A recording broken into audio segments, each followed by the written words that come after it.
Todas las noches, mi esposo y mi suegra parecían ansiosos porque yo me quedara dormida. Por curiosidad, fingí tomar las pastillas de vitaminas que ellos me daban. Y esa noche, no pude creer lo que vi. Me quedé sin aliento al descubrir que, en realidad, me llamo Laura Medina, tengo 33 años, y esa noche no podía respirar del susto cuando escuché que alguien decía mi nombre en susurros desde el pasillo oscuro, justo afuera de mi habitación. Mi cuerpo temblaba bajo las sábanas, el corazón golpeaba con una fuerza absurda, y aunque no podía moverme del todo, sabía que había algo profundamente mal. Vivo en Toledo, España, en una casa antigua que no es mía, ni de mi esposo, sino un legado polvoriento de su madre, doña Elvira, una viuda de rostro impenetrable y manos frías como la piedra de esas paredes centenarias. Esta casa, de techos altos y vigas crujientes, guarda secretos que no se ven de día y que se mueven por las noches cuando todos duermen, o al menos cuando creen que todos duermen. Heredada por Elvira hace décadas, esa mansión en ruinas al borde del casco histórico había sido vendida como una joya familiar, pero en realidad era un santuario de sombras, memorias rotas y puertas que nunca debí cruzar. Aquella noche, al escuchar mi nombre susurrado, supe que todo estaba a punto de cambiar para siempre. Hace 2 años me casé con Sergio, un hombre que creí honesto, trabajador, responsable, y que durante mucho tiempo fue mi refugio en medio del caos. Lo admiraba por su manera tranquila de hablar, por cómo parecía mirar el mundo con una calma que yo no tenía, como si todo en él ya estuviera resuelto. Cuando me propuso matrimonio bajo la lluvia en una plaza vacía de Madrid, pensé que había encontrado el amor que tantas veces soñé. Era el tipo de hombre que te abre la puerta, que te escucha sin juzgar, que cocina para ti cuando has tenido un mal día.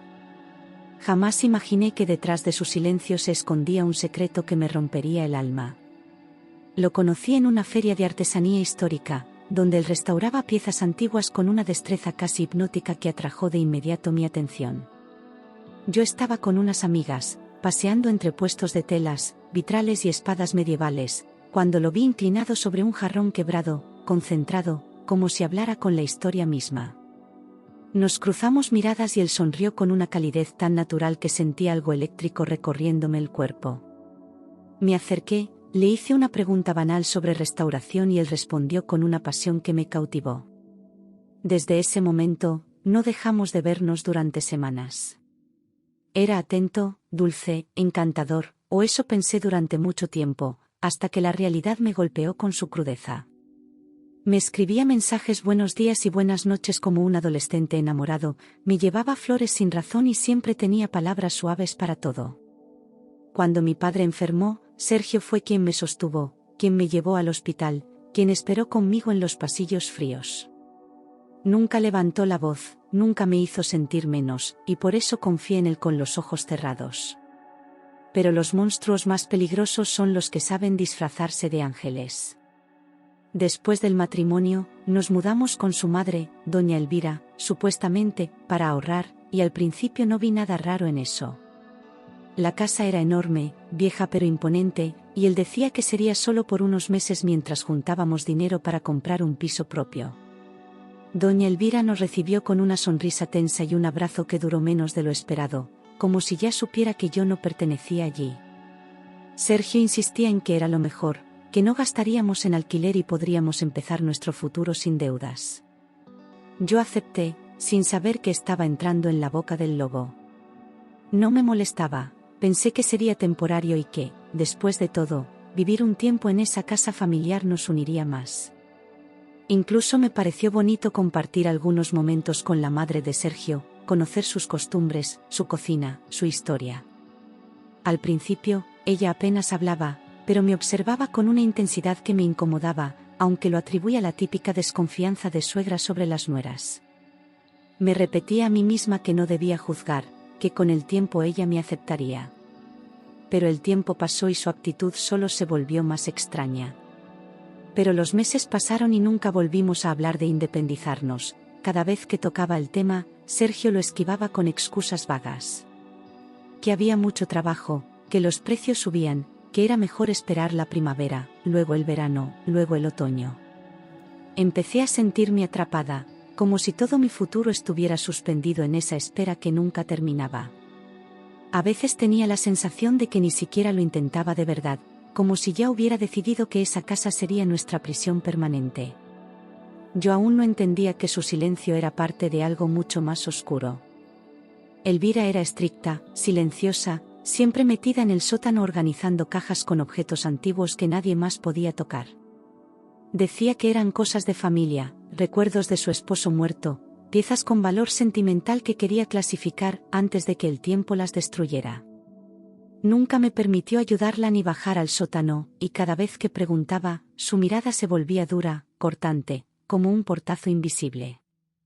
Me limité a respetar ese espacio, aunque algo en mi intuición me decía que allí abajo no solo había recuerdos. Pero en aquel momento, todavía quería creer que era solo una suegra excéntrica. Decía que coleccionaba recuerdos familiares, y su voz cambiaba cuando lo mencionaba, como si se hundiera en un pasado que nadie más conocía ni tenía derecho a tocar. A veces salía del sótano con polvo en la ropa, con las manos manchadas de tinta o barniz, y se encerraba en su cuarto sin decir palabra. La casa, aunque grande, se sentía cada vez más pequeña, como si las paredes se cerraran lentamente a mi alrededor.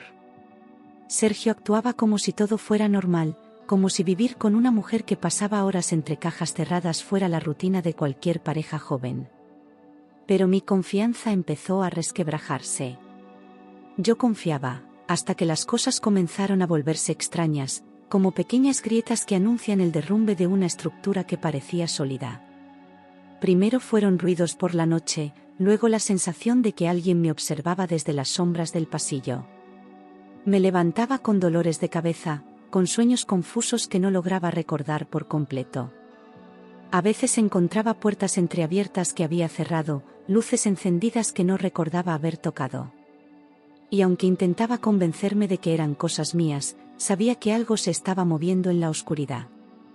Todas las noches, sin falta, Sergio me traía un vaso de leche tibia con unas gotitas de vitaminas líquidas que, según él, me ayudarían a descansar. Lo hacía con una ternura tan convincente que me costaba desconfiar, incluso cuando ya no sentía necesidad de tomar nada para dormir. Decía que el trabajo me agotaba, que era importante cuidar mi salud, que solo quería verme bien. Yo aceptaba por inercia, por cariño, por no discutir, y me lo bebía sin cuestionar. No sabía que, con cada trago, me estaba alejando de mí misma. Él insistía tanto que me sentía culpable si no bebía, como si rechazar ese vaso de leche fuera un acto de traición. Me miraba con esos ojos tranquilos que aprendí a interpretar como preocupación, pero que ahora me doy cuenta eran puro control disfrazado de ternura. A veces ni siquiera preguntaba, solo dejaba el vaso en la mesita y se sentaba a mirarme hasta que lo tomaba. Yo no quería decepcionarlo, y por eso, noche tras noche, seguía bebiendo algo que no pedía. Y cada vez, mi cuerpo caía más rápido en un sueño sin sueños, profundo, oscuro, pesado. Al poco tiempo, noté que me dormía profundamente en cuestión de minutos, como si alguien apagara un interruptor dentro de mi cabeza. No importaba cuánto café hubiera tomado durante el día ni cuántas preocupaciones tuviera, apenas tocaba la almohada, mi conciencia desaparecía.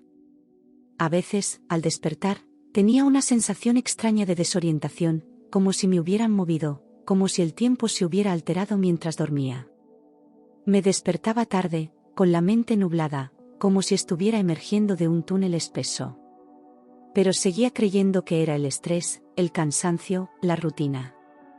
Pensé que era el cansancio del trabajo en la tienda de souvenirs donde yo atendía, lidiando con turistas, cajas pesadas y días interminables. Siempre había sido muy responsable, rara vez faltaba o llegaba tarde, pero en esas semanas noté que mi rendimiento bajaba. Me costaba concentrarme, me sentía desconectada de lo que hacía, como si no fuera yo la que hablaba ni la que sonreía. Mis compañeras comentaban que parecía más pálida, más callada, pero yo lo atribuía a una mala racha. No imaginaban que cada noche mi cuerpo era manipulado sin mi permiso. Pero la verdad es que algo dentro de mí gritaba que no era normal, que mi cuerpo me estaba pidiendo a gritos que despertara algo que aún no entendía. Había una intuición, una alarma interna que se activaba cada vez que Sergio se acercaba con esa sonrisa serena y el vaso en la mano. Empecé a tener pequeños flashes al despertar, como imágenes borrosas, una sombra en la puerta, una voz masculina que no era la suya, pasos arrastrados por el pasillo. Pero me decía que era imaginación, que no debía ser paranoica. Aún me negaba a aceptar que algo realmente oscuro estaba ocurriendo. Una madrugada, desperté aturdida y escuché pasos en el pasillo, pasos lentos, como si alguien evitara hacer ruido pero no lo lograra del todo. Mi mente estaba pesada, pero esa vez, por alguna razón, algo dentro de mí se resistía al sueño artificial. No podía moverme bien, pero mis ojos lograron enfocarse y mi oído distinguió que no eran solo pasos, alguien hablaba. Susurros, discusiones tenues, como si temieran ser escuchados pero no pudieran contenerse. Sentí una oleada de terror, un frío seco subiéndome por la espalda. Miré el reloj, 3:12 de la madrugada, y supe que no era una coincidencia que siempre despertara a esa hora con esa sensación extraña. Todo estaba en silencio excepto por esas voces ahogadas que venían del pasillo, como si la casa respirara un secreto que no quería ser descubierto. Me obligué a no hacer ruido, a quedarme inmóvil, fingiendo que dormía profundamente, aunque mi corazón latía con fuerza. Empecé a entender que cada noche era una puesta en escena en la que yo era el público sedado. Y esa noche, por primera vez, estaba a punto de ver el espectáculo completo.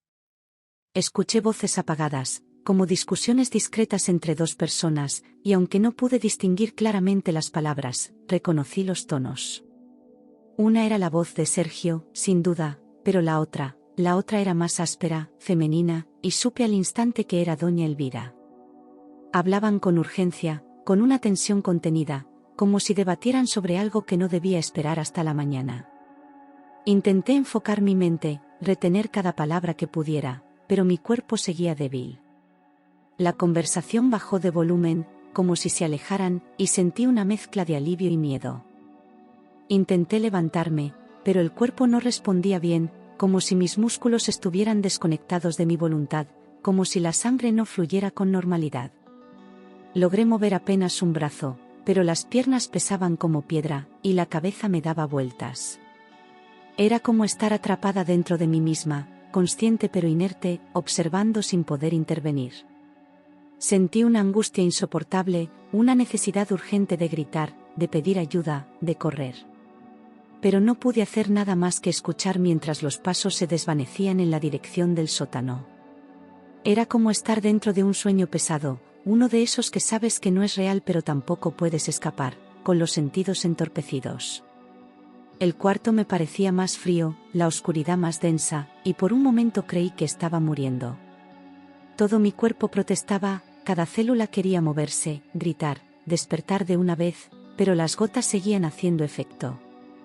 Entonces comprendí el poder que tenían sobre mí y el peligro real de seguir bajo su control. Esa noche, aunque no lo sabían, fue el principio del fin para ellos. A la mañana siguiente, pregunté si habían salido durante la noche, fingiendo casualidad mientras tomábamos café en la cocina fría y silenciosa. Sergio apenas levantó la vista de su taza y, con una sonrisa tranquila, dijo que no, que ambos habían dormido profundamente toda la noche. Su tono fue tan convincente que por un segundo dudé de mí misma, como si hubiera imaginado todo. Pero mis manos temblaban, mis instintos gritaban otra cosa, y la tensión en mi nuca seguía ahí. Yo sabía lo que había oído, y su mentira me confirmó que algo se estaba escondiendo. Sergio rió y dijo: «Debiste soñar, mi vida», con esa voz cálida que antes me calmaba, pero que ahora sonaba vacía, casi burlona. Me acarició la mejilla como solía hacerlo cuando recién éramos novios, y esa ternura fingida me dio náuseas. Sentí un escalofrío tan fuerte que tuve que sostenerme del borde de la mesa para no mostrarlo. Estaba claro que me estaban manipulando, que ambos sabían lo que había pasado y contaban con que yo no lo recordara bien. Pero esa mañana decidí que no permitiría que siguieran jugando conmigo. Elvira me miró con una sonrisa que me dio escalofríos, como si pudiera leer mis pensamientos y le divirtiera saber que no podía probar nada. Su mirada era fija, penetrante, con una calma que escondía algo cruel, y cuando dijo: «Los sueños a veces nos confunden», sentí que cada palabra era una amenaza disfrazada. Ella siempre hablaba poco, pero cuando lo hacía, cada frase quedaba flotando en el aire como una advertencia. Esa mujer no me quería allí, eso era claro desde el primer día. Y ahora, sentía que algo en ella disfrutaba profundamente de mi confusión. Desde ese día, algo en mí dejó de confiar por completo, como si se hubiera roto la última cuerda que sostenía la ilusión de un hogar seguro. Empecé a observarlos en silencio, cada gesto, cada susurro, cada ausencia prolongada en la noche. La desconfianza se convirtió en un hábito, y me volví más cuidadosa, más atenta, midiendo mis palabras, anotando mentalmente los horarios. Ya no podía seguir siendo la esposa que confiaba a ciegas, ahora era una mujer que sobrevivía en una casa que no sentía suya. Una prisionera que empezaba a planear su fuga.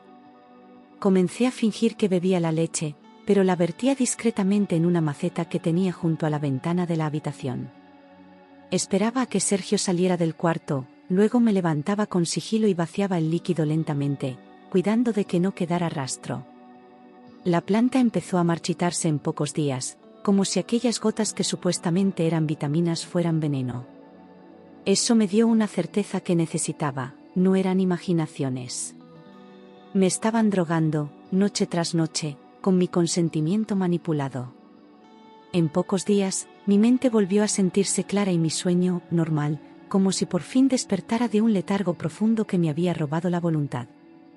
Empecé a recordar más cosas, a escuchar mejor lo que ocurría en la casa durante las madrugadas. Descubrí puertas que antes estaban cerradas, horarios que no coincidían, miradas entre Sergio y Elvira que tenían significado oculto. Yo fingía ignorancia, sonreía, agradecía el vaso como siempre, pero por dentro estaba armando un rompecabezas. Uno que, al completarse, revelaría algo mucho más oscuro de lo que imaginaba. Y fue entonces cuando descubrí la verdad que destruiría mi vida entera, una verdad que no buscaba pero que estaba a punto de estallarme en la cara. Todo empezó con un silencio más largo de lo habitual, una pausa entre voces que no encajaba. Fingí dormir, con la respiración acompasada, y me preparé para escuchar con más atención que nunca. Esa noche, el aire en la casa estaba más denso, como si algo estuviera por suceder. Y no me equivoqué, la revelación llegó como una puñalada. Esa noche fingí dormir profundamente, cubierta hasta el cuello, el cuerpo inmóvil, los ojos cerrados pero alerta, escuchando cada crujido de la madera vieja. Sergio tardó más en entrar al cuarto, como si estuviera esperando que cayera por completo bajo el efecto de las gotas. Cuando por fin entró, supe que algo iba a pasar, su respiración era más agitada, sus pasos más inseguros. No dijo nada al principio, solo se acercó y observó. Yo no me moví ni un centímetro. Escuché como Sergio susurraba, «Está dormida, mamá», en un tono bajo, casi reverente, como si ambos estuvieran a punto de hacer algo que requería certeza total. Esa frase fue un golpe seco en el pecho, como si me clavaran algo helado en el estómago. En ese momento supe que no estaba paranoica, que todo lo que había sentido era real. No eran coincidencias, no eran sueños. Me estaban usando, engañando, y esa noche estaban a punto de hacer algo que no debía ver. Mi corazón golpeó mi pecho tan fuerte que pensé que me descubrirían, pero contuve la respiración y seguí fingiendo, con los párpados pesados, temblando por dentro. Era como estar atrapada dentro de una película de terror sin poder gritar ni escapar. Escuché sus pasos alejándose, las tablas crujiendo, y supe que se dirigían al sótano. Esperé unos minutos más, contando lentamente, hasta estar segura de que ya no podían verme. Entonces, sin hacer ruido, me levanté descalza. Iba a seguirlos. Ellos bajaron al sótano, el lugar donde siempre me decían que no entrara porque había humedad y podía enfermarme, como si fuera una zona prohibida solo para protegerme. Pero esa noche, el tono en la voz de Sergio, su urgencia, la manera en que Elvira bajaba de puntillas pero con firmeza, revelaban que allí se escondía mucho más que cajas viejas. Me aseguré de que no me vieran, bajando lentamente tras ellos, con el corazón latiendo en las sienes. Cada escalón crujía, pero yo conocía bien los puntos donde no hacía ruido. Lo que estaba por ver me cambiaría para siempre. Me escondí detrás de una columna de piedra y observé, respirando apenas, pegada al muro húmedo, con los pies helados y las manos sudando. La luz del sótano era tenue, amarillenta, como si no quisieran que se viera con claridad lo que ocurría ahí dentro. Pero mis ojos se adaptaron pronto, y entonces vi que no estaba loca, que había tenido razón en dudar. Sergio y Elvira no estaban solos, había 3 hombres más, desconocidos, todos concentrados alrededor de unas mesas. Lo que hacían no tenía nada de inocente. Lo que vi parecía sacado de una película, pero era real. Había mesas llenas de piezas antiguas, lámparas árabes, jarrones del siglo XVI, documentos que parecían pergaminos originales. Todo estaba perfectamente ordenado, como si fuera un museo clandestino montado bajo tierra. Pero algo no cuadraba, las piezas eran demasiado nuevas, demasiado intactas. Uno de los hombres usaba guantes y pintaba detalles con una precisión milimétrica sobre un manuscrito que debería tener siglos. En ese instante, lo entendí, no restauraban, fabricaban. Un hombre desconocido dijo: «Estas copias están perfectas, nadie sospechará», y su voz me heló la sangre porque lo dijo con orgullo, como si fuera un logro artístico. Todos lo miraron satisfechos, incluida Elvira, que asintió con una sonrisa seca, orgullosa, como si fuera la curadora de ese museo de mentiras. Me llevé una mano a la boca para no soltar un gemido de horror. Ya no tenía dudas, no solo me estaban drogando, también me estaban usando como pantalla. Y lo peor, era que llevaban años haciéndolo sin que nadie sospechara.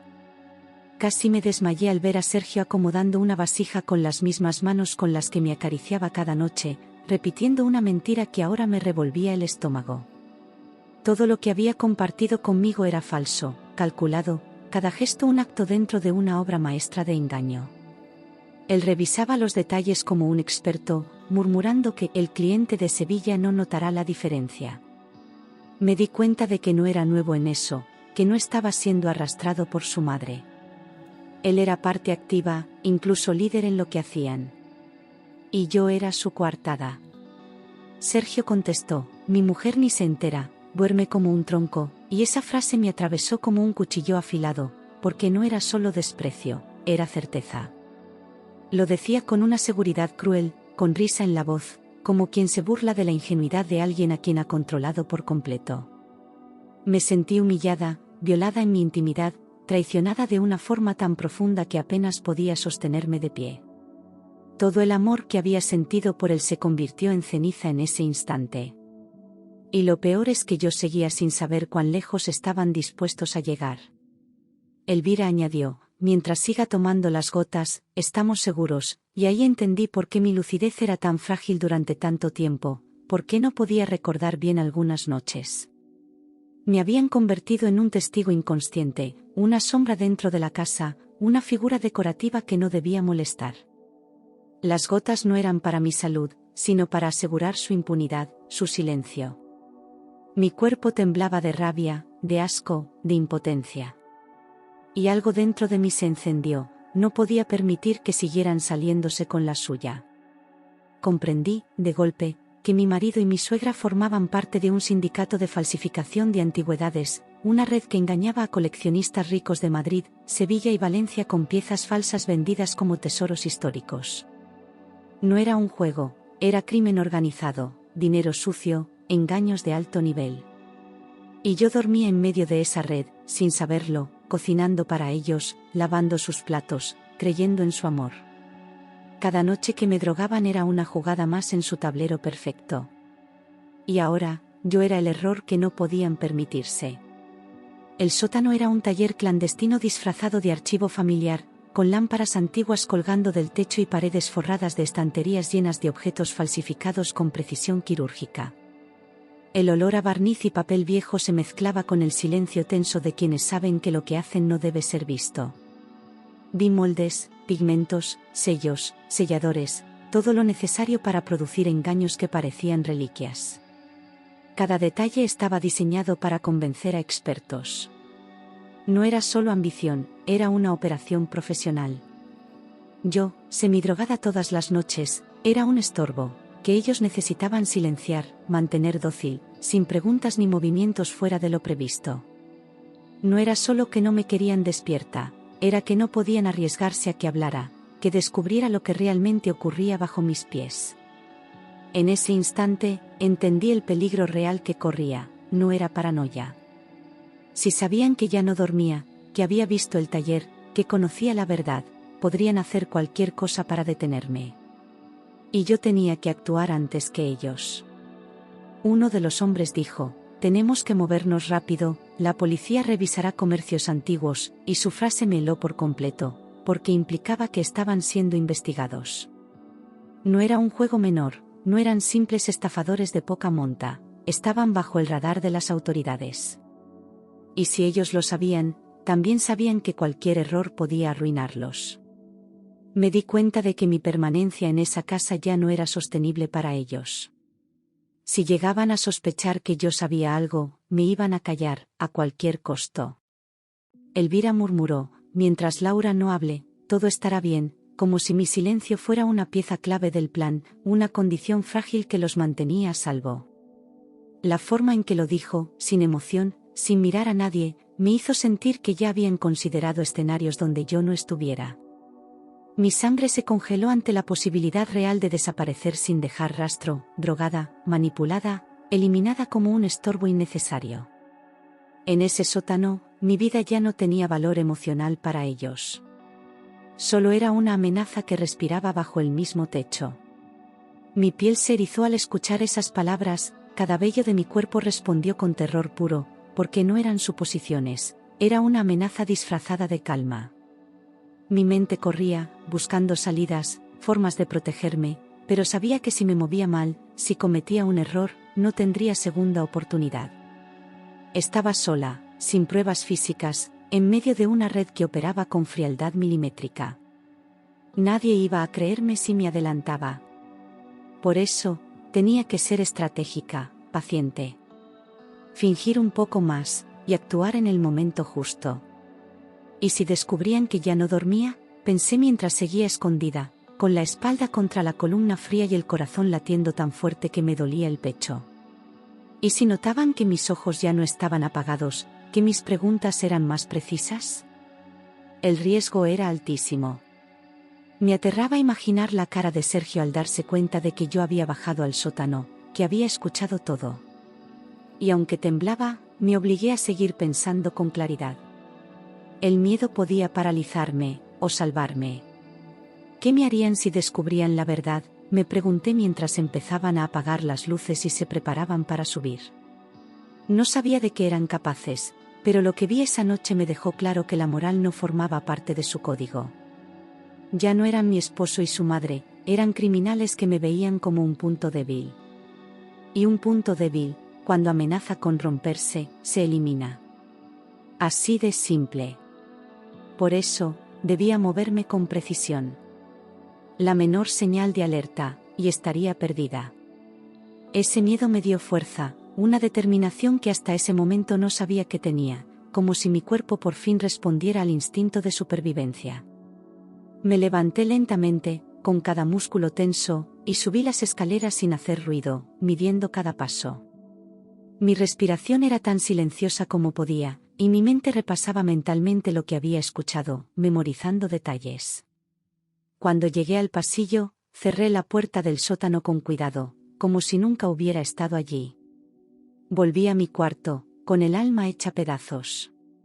Subí silenciosamente y regresé a mi cama, acomodando las sábanas como las había dejado, volviéndome a meter sin prender la luz, aún descalza. El silencio en la casa volvió a instalarse, denso, absoluto, como si nada hubiera ocurrido. Cerré los ojos, respiré hondo y traté de calmar los latidos que me hacían doler el pecho. No sabía cuánto tiempo tenía antes de que subieran. Debía parecer dormida, debía parecer que seguía siendo su prisionera dócil. Fingí estar profundamente dormida cuando Sergio volvió a revisar si respiraba profundamente, acercándose en la penumbra como cada noche. Sentí su sombra recortarse junto a la cama, su mirada sobre mí, su presencia cargada de ese falso cuidado que ya no me engañaba. No me atreví a mover ni un músculo, dejando que la respiración fluyera lenta, regular, como él esperaba. Si sospechaba algo, todo estaría perdido. Por dentro, recé por no temblar, por no delatarme. Me rozó el cabello y dijo, pobrecita. Ni imagina nada, con una ternura fingida que me provocó un escalofrío insoportable. Saber que estaba mintiendo con esa dulzura me revolvió el estómago. Quise apartarme, decirle que sabía todo, escupirle a la cara su traición. Pero me contuve, porque ese no era el momento. Mi única salida era actuar como si aún estuviera ciega. Quise gritar, pero me obligué a seguir actuando, a contener cada impulso de huir o golpearlo o llorar. Era una guerra silenciosa, una batalla entre la verdad que ardía dentro de mí y la máscara que debía seguir usando. No podía darles motivos para sospechar. Tenía que mantenerme un paso adelante, aunque por dentro me estuviera rompiendo. Esa noche, entendí que la única forma de sobrevivir era fingir hasta el final. A la mañana siguiente, tomé una decisión: debía salir de esa casa y denunciar, aunque eso significara destruir todo lo que había construido junto a Sergio. Ya no podía permitir que me siguieran envenenando, manipulando, reduciendo a una sombra de mí misma. Me miré al espejo y casi no reconocí a la mujer frente a mí, pálida, ojerosa, pero con una chispa en los ojos que había vuelto. Sabía que no podía hacerlo sola, pero también sabía que tenía una aliada en quien siempre había confiado. Y ese sería mi primer paso hacia la libertad. Fui a mi trabajo como siempre, disimulando la tensión bajo una sonrisa forzada, mientras cada minuto parecía eterno. Esperé a la pausa del almuerzo con el corazón en la garganta, rogando que no me siguieran, que no sospecharan. Al llegar a la cafetería de la esquina, marqué el número de Lucía, mi amiga de la escuela que ahora trabajaba en la policía de Madrid. Nunca antes le había pedido nada, pero sabía que era valiente, leal, y que jamás me ignoraría. Cuando respondió y escuchó mi voz temblorosa, supo que algo grave estaba pasando. Le conté todo en detalle, desde el primer vaso de leche hasta la noche anterior en el sótano, sin omitir nada, sin adornar nada. Lucía guardó silencio durante unos segundos al final de mi relato, procesando lo que acababa de oír, y entonces su voz cambió por completo. «Laura, esto es muy serio», dijo con firmeza, como si ya estuviera entrando en modo operativo. Me pidió calma, me hizo repetir algunos nombres y descripciones, y tomó nota de todo con rapidez. A pesar del miedo, sentí un alivio enorme, ya no estaba sola. Ella me dijo: «Laura, esto es serio. No vuelvas a tomar nada y no los enfrentes sola», como si supiera que el peligro podía estallar en cualquier momento. Me dio instrucciones precisas: no cambiar la rutina, seguir fingiendo normalidad, y esperar su llamada para organizar una intervención. Me juró que no me dejaría sola ni un segundo más. Me pidió que no me arriesgara, que no hiciera nada impulsivo. Esa fue la primera noche en mucho tiempo en que volví a casa sabiendo que alguien estaba pendiente de mí. Esa noche, fingí tomar la leche de nuevo, repitiendo cada gesto como en las noches anteriores, con la misma expresión de costumbre. El vaso tembló ligeramente en mis manos, pero logré que no se notara. Esperé a que Sergio saliera del cuarto para vaciar el contenido en el baño, no en la maceta, para que no quedaran rastros. Después, volví a la cama y me recosté como siempre, repitiendo la rutina que él conocía. Todo debía parecer igual, hasta que la policía llegara. Sergio sonrió satisfecho al verme terminar el vaso, y sus ojos brillaron con esa tranquilidad falsa que ya no me engañaba. Me acarició el brazo y me deseó buenas noches como siempre, incluso me besó la frente, creyéndose aún el esposo perfecto. Lo observé por debajo de los párpados entrecerrados mientras se alejaba, confiado, sin sospechar que la red que él tejió estaba a punto de enredarlo por completo. Me di vuelta en la cama y cerré los ojos, ensayando la respiración profunda de alguien bajo efecto. Por dentro, contaba los minutos.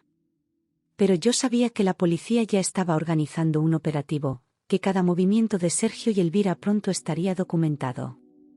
Lucía me había prometido actuar rápido, en coordinación con una unidad especializada en fraudes históricos. Ella había vivido conmigo los años de adolescencia, conocía mis silencios, mis miedos, y ahora sabía que cada segundo contaba. Mientras fingía dormir, mi mente corría, repasando todo lo que debía hacer si algo salía mal. Y aunque el miedo seguía allí, sentía que esta vez tenía una salida real. Mi corazón latía tan fuerte que temía que pudiera oírse en medio del silencio de la casa, como un tambor de guerra anunciando el final. Cada crujido de la madera me hacía contener la respiración, cada sombra me parecía una amenaza. Me aferré a la idea de que todo terminaría esa noche, que la verdad por fin saldría a la luz. Pero también sabía que el peligro estaba más presente que nunca. Bastaba un gesto mal hecho, una palabra equivocada, y todo podría desmoronarse. A las 3 de la madrugada, mientras ellos negociaban con compradores en el sótano, la tensión era tan espesa que podía sentirse en el aire. Escuchaba murmullos apagados, pasos que iban y venían, como una coreografía ensayada 1000 veces. Sabía que estaban contando dinero, entregando piezas, firmando acuerdos con nombres falsos. Yo seguía en mi cama, despierta, quieta, esperando la señal que no tardaría en llegar. Porque esa noche, alguien más también escuchaba desde afuera. La policía irrumpió en silencio por la parte trasera de la casa, sin sirenas, sin gritos, con precisión quirúrgica, como Lucía había prometido. Escuché el sonido seco de puertas siendo forzadas, botas pisando el suelo con decisión, y supe que había llegado el momento. Me levanté sin encender luces, acercándome al pasillo, y sentí un vértigo extraño al comprender que todo estaba cambiando. Desde abajo, empezaron a oírse gritos, órdenes, caos. Por fin, la verdad ya no podía esconderse más. Escuché gritos, pasos apresurados, golpes secos, vidrios estallando, como si toda la casa estuviera despertando de una pesadilla larga y silenciosa. Me quedé paralizada en el pasillo, viendo cómo los sonidos del sótano se transformaban en un caos dirigido por la policía. Las voces que horas antes negociaban arte falso ahora se mezclaban con órdenes de arresto. Una por una, las máscaras caían, y el aire se llenaba de esa tensión inconfundible que precede el final de una gran mentira. Por primera vez, no era yo quien fingía dormir. Sergio subió corriendo la escalera, desesperado, con los ojos desorbitados y la camisa manchada de tinta, intentando escapar como una rata atrapada. Pero antes de alcanzar el pasillo, fue interceptado por 2 agentes que lo inmovilizaron con precisión. Gritó mi nombre, como si aún esperara que lo protegiera, como si creyera que podía seguir ocultando la verdad detrás de mí. Lo miré fijamente, sin odio, solo con la certeza amarga de quien ya no le debe nada a nadie. Esa fue nuestra última mirada, y fue suficiente. Elvira intentó huir por la cocina, pero también fue detenida, sin resistirse, como si en el fondo supiera que ese día llegaría. Caminó entre los policías con la misma frialdad con la que bajaba al sótano, sin dignidad, sin emoción, apenas la sombra de una mujer que alguna vez se creyó invencible. No pronunció mi nombre, no pidió explicaciones, solo bajó la mirada al verme al final del pasillo. Su silencio fue su confesión. Así, la mujer que me observó en silencio durante años, se rindió sin decir palabra. Me quedé temblando en el pasillo, sin poder creer lo que estaba viviendo, como si mi cuerpo aún no entendiera que por fin era libre. Las luces azules que parpadeaban desde la calle, las voces en las radios, los pasos firmes de los agentes, todo parecía sacado de otro mundo. Mi mente intentaba aceptar que ya no tendría que fingir, ni beber nada, ni temer a lo que se escondía bajo esa casa. Ese lugar ya no me controlaba. Respiré hondo, por primera vez en meses, sin miedo. Lucía me abrazó y dijo, ahora estás a salvo. Nunca fue tu culpa, con una ternura firme que me rompió por dentro. Lloré sin contenerme, como si todo el dolor acumulado saliera en un solo instante, como si por fin pudiera colapsar sin consecuencias. Su abrazo fue un ancla en medio del naufragio, y sus palabras, la certeza de que había vuelto a existir. Entre tantos rostros con uniforme, el suyo era el único que me devolvía el calor humano. Esa noche, fui salvada por alguien que nunca dudó de mí. Días después, declaré en la comisaría todo lo que había visto, con la voz aún temblorosa pero decidida, sin callar nada. Conté los horarios, los nombres, las piezas, las frases exactas que escuché escondida tras esa columna de piedra. La investigación se amplió rápidamente y los peritos confirmaron que todo lo encontrado en el sótano era falsificado con técnicas sumamente sofisticadas. Mi testimonio fue clave para desmantelar toda la red. Por fin, sentí que mi voz tenía peso. La red de falsificadores incluía a otras 4 personas.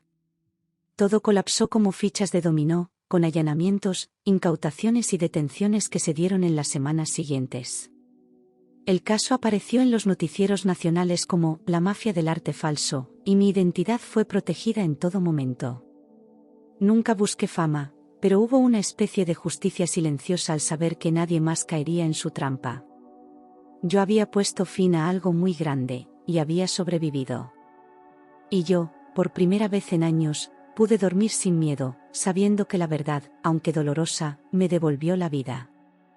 Ya no había gotas en el vaso, ni mentiras en la almohada a mi lado. Solo quedaba el silencio bueno, ese que no oculta, sino que abraza. La casa de Elvira fue sellada y subastada por orden judicial. Yo comencé de nuevo, en otra ciudad, con otros colores, otra luz. Y mi nombre volvió a ser mío. Hoy, cuando alguien me pregunta por qué dejé Toledo, sonrío y contesto que fue por una historia antigua, pero nunca cuento todo. Porque hay heridas que sanan, pero que nos recuerdan lo que jamás debemos volver a permitir. Porque hay máscaras tan bien hechas como las piezas que ellos vendían, pero todas, un día, se caen. Fui traicionada, manipulada, silenciada, pero nunca derrotada. Y ahora soy libre. Libre de verdad. Después de todo lo vivido, tuve que volver a aprender a estar sola. No fue fácil. Durante semanas, saltaba con cada crujido, con cada sombra que cruzaba la ventana. Me costaba confiar en la gente, en las palabras suaves, en las sonrisas fáciles. Pero poco a poco, empecé a reconstruirme, pieza por pieza, como los objetos que ellos falsificaban, solo que esta vez, sin mentiras.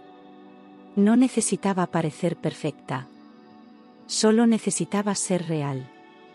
Volví a usar mi apellido sin temor, a decir mi nombre sin sentir que le pertenecía a otro.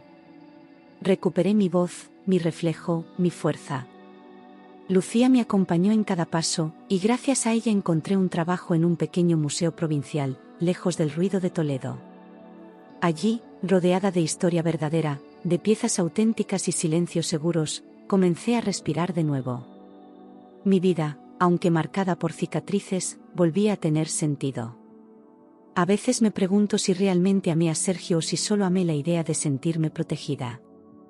Me duele admitir que fui ciega, pero también sé que no fue por ingenuidad, sino por confiar con el corazón abierto. Lo que me hicieron fue cruel, sí, pero no me rompió.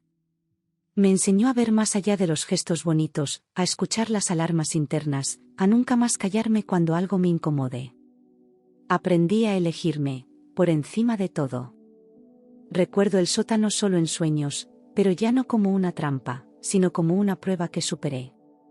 No tengo miedo de la oscuridad, ahora la entiendo, la reconozco.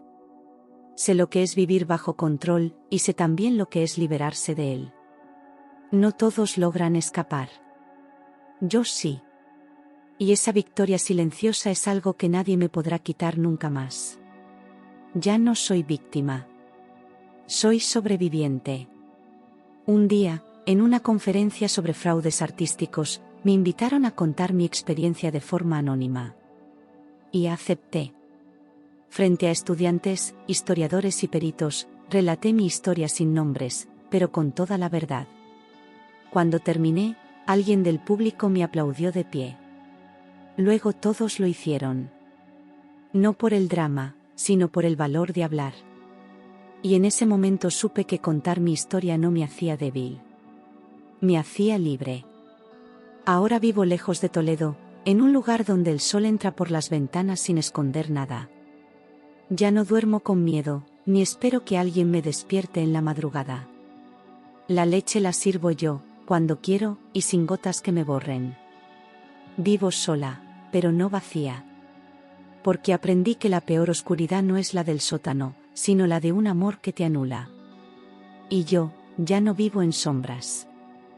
A veces camino por mercadillos de antigüedades solo para mirar, para recordar que ahora sé distinguir lo real de lo falso, no solo en objetos, sino en personas. Sonrío al ver a una pareja joven discutir por una lámpara rota, al escuchar a un vendedor hablar con pasión de piezas verdaderas. Yo ya no busco tesoros en lo viejo, porque entendí que lo más valioso no se compra ni se hereda. Se gana con dolor, con coraje, con verdad. Y eso, mi libertad, mi voz, mi nueva vida, no tiene precio.